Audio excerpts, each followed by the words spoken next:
Bordeaux était fait pour faire un grand vignoble, de par sa position géographique, de par la qualité de ses terroirs et de par son positionnement par rapport à la ville de Bordeaux, qui est devenue par la suite un grand port par lequel ont été exportés les vins de la région. Donc tout était réuni pour faire une grande région viticole. Lorsque je suis arrivé à Bordeaux en 1985, je voulais racheter une propriété, ce qui fait que j'ai recherché un peu partout et j'ai trouvé ici une propriété qui me semblait porteuse d'intérêt avec un potentiel de terroir exceptionnel.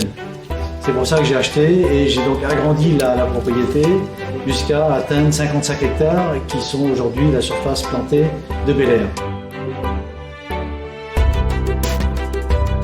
Puisqu'on a eu pas mal de récompenses, on a eu des médailles au concours de Paris, au concours de Bordeaux, on a été cité dans les guides français un peu partout, et aujourd'hui le Bel Air est diffusé assez largement en France, ainsi qu'à l'étranger, puisque nous avons des marchés aux États-Unis, et notamment au Japon, et un petit peu en Chine, qui font que Bel Air maintenant est une propriété connue et reconnue à Bordeaux. Château Bel Air, Three Harder.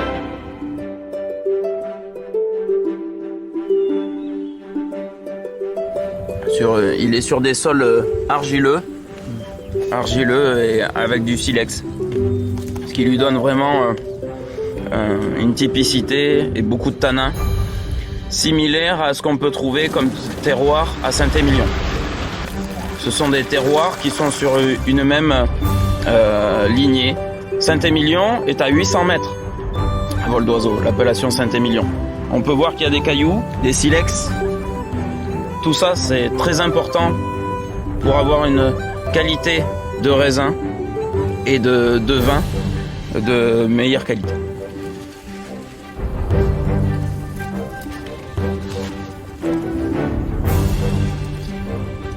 On teste vraiment régulièrement les raisins afin qu'ils aient vraiment la maturité optimale, la meilleure qualité. Nous, cette parcelle, elle va faire le Château Bel Air. Château Bel Air, c'est vraiment la meilleure gamme pour nous.